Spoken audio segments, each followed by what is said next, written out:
জাতীয় নাগরিক পার্টি আগামীকাল সারা দেশে বিক্ষোভ কর্মসূচি পালন করবে এই সশস্ত্র হামলার প্রতিবাদে।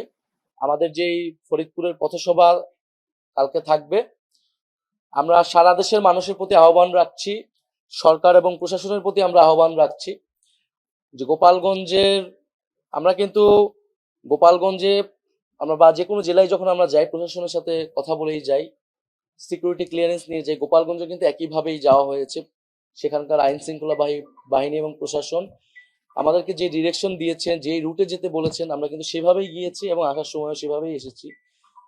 তারা যদি আরো কঠোর হতো, আরো সতর্ক হতো আগের থেকে, তাহলে হয়তো পরিস্থিতি তারা সামাল দিতে পারতেন। এবং তারপরও তারা সহায়তা করেছেন।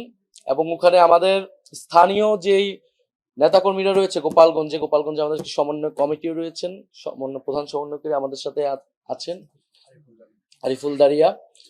সেখানকার তাদের পরিবারগুলোকে কিন্তু হুমকি দেওয়া হচ্ছে এবং তাদের নিরাপত্তার বিষয়টা আমরা দাবি জানাচ্ছি।